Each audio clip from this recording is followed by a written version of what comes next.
Um, this chapter is very light on the vocabulary. Yes, I know you know what decision means. OMG, is he really going to define decision? Yeah, I'm going there. But in the context of marketing, a decision is a choice among alternatives. If you read about commerce, even 100 years ago, there were very limited choices. You get what you get and you don't get upset. Probably came from that era. But nowadays, we got choices. Towns used to have what were called general stores, and they're kind of like bodegas, but you got everything from a limited number of stores, and you were at the mercy of what those stores could get in to their inventory. That was like small town early 1900s. By the middle of the 20th century, you had shopping malls popping up, and the idea was you get everything in one place. And that idea is definitely still around today, but other options have popped up. Bye. Oh, excuse me. I was just shopping on Amazon. And internet delivery, whether it's Amazon or another site, can get you what you need fast. But one more thing. Supposedly, the drones are coming.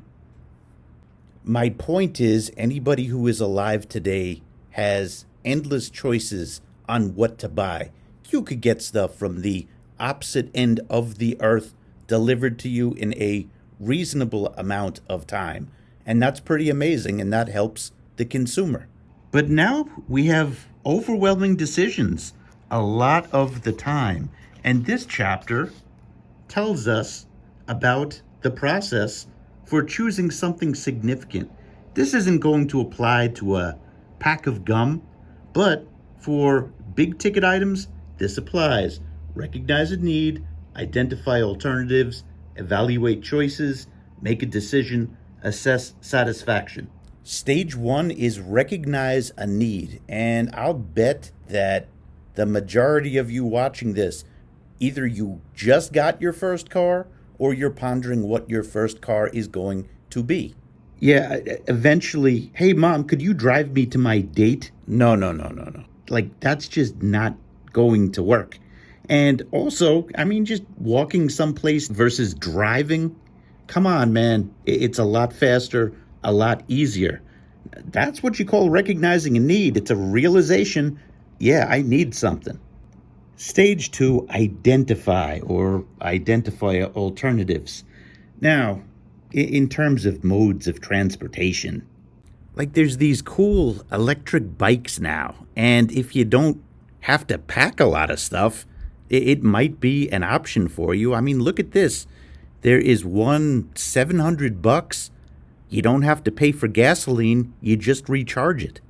The significant other in your life might not be too impressed, but you sure will have a cheap and fast way to get from point A to point B, and technically you don't need a driver's license for those. But on top of electric bikes, you got the basic choices: car, SUV, truck, motorcycle, etc. Or you could think about it and just take the bus. And stage three is evaluate. So maybe you're looking at e-bikes and you're thinking, okay, right now I've got an entry-level job.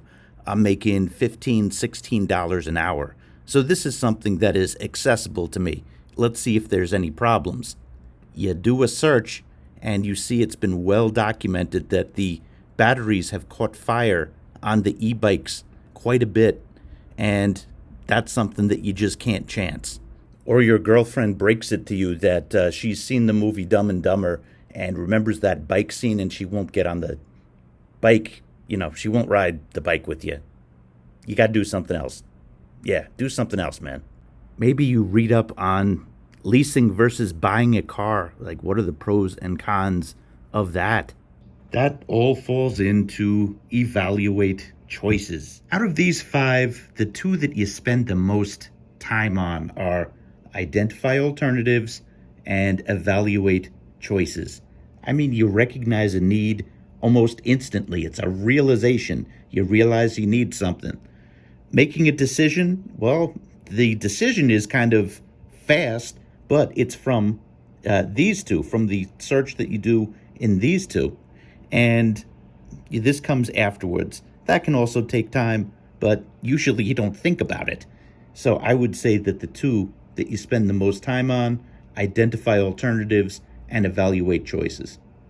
Yeah, decide is fast, and it happens when the consumer is comfortable with the evaluation and a decision is made.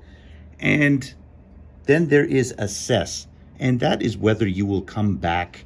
Are you satisfied with what you purchased?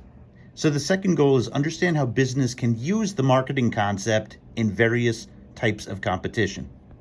Competition is a great thing. This is actually a question in your worksheet. What does competition do for the consumer? It lowers prices. That's what it does. Think about it. If you have one company in a given market that is selling a product with no competition, why would they have to lower their price? They wouldn't. But if you get that second competitor in, there's going to be a price competition, and it lowers, and they have to look for better ways to produce the product so that it's cheaper, so that that company has a competitive advantage. So it's something that helps the consumer. Now, question 2 of the worksheet is asking, how do businesses use the marketing concept in various types of competition? And summarize your answer in a few sentences for each competition level below. What do I mean by that? Intense competition, well, you're going to go here and you're going to summarize in a few sentences. And same thing with limited competition and monopolistic competition. Generally speaking, the more competition that there is, the more that they have to fine-tune their marketing mix. Companies that face intense competition need to examine their marketing mix. Again, a marketing mix is the blending of 4 marketing elements: product, distribution, price, and promotion. With careful study of the consumer needs and their experience with available products, businesses may be able to identify ways to change or improve products, features, or the services offered with the products. New product uses might be identified. The goal of any product change is to make the product different from that of the competitors so that it is more satisfying to the target market. All right, so now you have watch the video, you got to do your reading, and then the quiz. And after that, I will give you the worksheet, and you have time at the end. If you have time at the end, you could work on missing assignments.